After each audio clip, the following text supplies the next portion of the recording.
Slowly but surely, we're trying not to form our health identity with, I'm going to kick back against the fact that I don't want to get sick from these bacterium and these viruses, therefore I'm going to do this. Like, that's good short term. You're going to have to evolve that mentality after a while because it's only going to get you so far. It's a very relevant conversation to be taking like best product wild herb that we can possibly get it bioavailable in nice jars so that we can put it in like a chai, in a stock. Like, that's where it gets practical. The whole point of this is just like, we have all those big, thinking global and then act local. And what's more local than your kitchen? We're integrating what we know is healthy and making sure we're bringing in a lot of compounds that are, say, detoxing us, bringing like extreme therapeutic immune medicine into our body.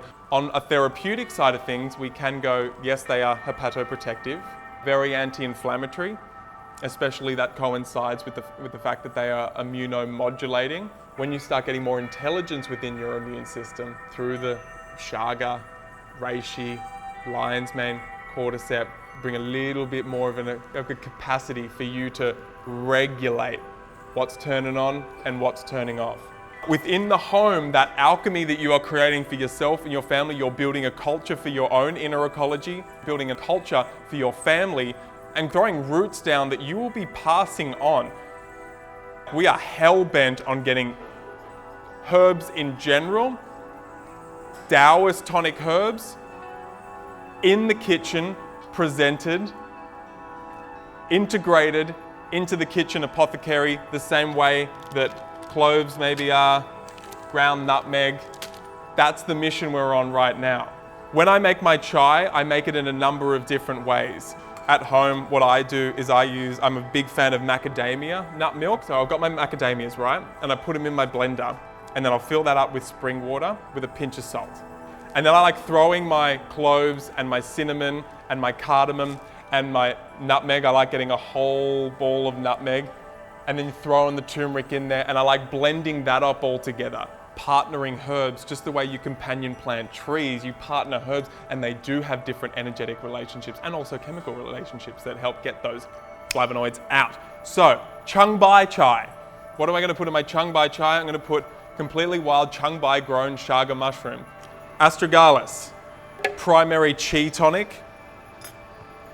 Such a good combination with cinnamon, having chi tonics like cinnamon, astragalus, key for the Taoists, especially in terms of qi, in terms of Wei Qi, that surface immunity to stop that virus from getting in the first place. Sometimes you make a hot chocolate and you're like, what am I missing? What am I missing? And just a little pinch of sea salt. One of the most sustainable ways to run a kitchen. We've got like a bunch of scraps, all the offcuts, just say a bunch of cabbage offcuts, garlic cloves that didn't make it. We got zucchini going in there, we got turmeric. How long do you brew? Instructions are there. We go overnight, going lion's mane in here next, very beautiful, palatable herb. And then I'm gonna get a bunch of this miso, and I'm just going to, ideal way to take medicinal mushrooms is in a hot chocolate.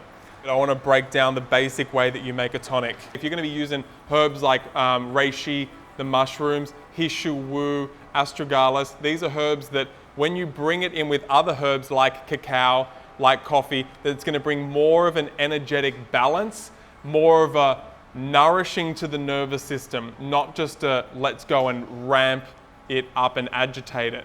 I'm going to go for medicinal mushrooms because they go really well with chocolate. When I was on that mesquite layer, everyone back there with me, bringing texture, the thing that mesquite is doing slightly, but not completely like the lucum or other things does, is bring creaminess. When you put fat in with herbs, it acts as a buffer to all those compounds and all those alkaloids smashing your system. Putting herbs into coffee is like, that's where it's going. Here in Pachamama, they're already going to be doing it. You can get your mushy coffee. And what Chris has done, he's got some coffee here for anyone that has a cup and wants to actually have a little bit of coffee now with a bunch of mushies in it, to be living in a way ideally, and I know this is very idealistic at times, and I wouldn't say that I'm anywhere near doing it, just so I can put that out there, but living in an ebb and flow that your lifestyle is self-generating. And if we're not there, like none of us probably will be, it's not anywhere to arrive, it's like balance, it's something to work upon. Thanks for coming out.